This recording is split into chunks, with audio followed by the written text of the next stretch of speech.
ఈగ సినిమా చూసి ఇన్స్పైర్ అయి మైక్రో ఆర్టిస్ట్గా మారింది ఓ అమ్మాయి.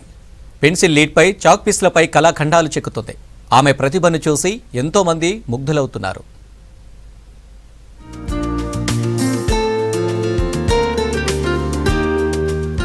రాజన్న సిరిసిల్ల జిల్లా కేంద్రానికి చెందిన ప్రియాంక మైక్రో ఆర్టిస్ట్ గా ప్రతిభ కనపరుస్తోంది. స్థానిక విద్యానగర్ లో నివసిస్తున్న ప్రియాంక తండ్రి వెంకటస్వామి స్వతహాగా స్వర్ణకారుడు కావడంతో తండ్రి చేస్తున్న వృత్తిని గమనిస్తూ పెన్సిల్ లీడ్ చాక్ పీస్లతో అక్షరాలను తయారు చేసింది. కరోనా లాక్ డౌన్ టైంలో సఫిషియెంట్ టైం దొరకడంతో దానిపై మరింత శ్రద్ధ చూపింది.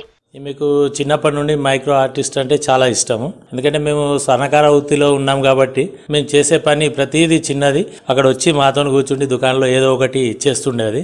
అప్పటి నుండి ఆమెకు ఈ మైక్రో ఆర్టిస్ట్ మీద మంచి పట్టు ఉందన్న ఉద్దేశంతో ఆమెకు చాలా సహకారం అందించాము.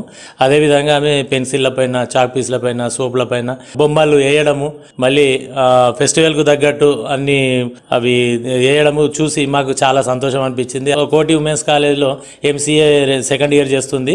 అది చేసుకుంటూ పార్ట్ టైంగా ఇది కూడా చేస్తుంది. ఆమెకు మైక్రో ఆర్టిస్ట్ కావాలన్నది చాలా ఇష్టం ఆమెకు చిన్నప్పటి నుండి. ఏవైనా శుభకార్యాలకు గిఫ్ట్లు కావాలని ఆర్డర్ ఇస్తే వారి పేర్లతో వారికి ఇష్టమైన రూపాలలో గ్లాస్ బాటిల్స్, ఫ్రేమ్ వర్కులు చేసి ఇస్తుండేది ప్రియాంక. తనకు ఆర్ట్స్ అంటే ఇష్టమని చెబుతోంది ప్రియాంక. అన్నట్లు ఈగ సినిమా చూసినప్పటి నుంచి మైక్రో ఆర్టిస్ట్ అవ్వాలనే కోరిక బలపడిందని చెబుతోంది.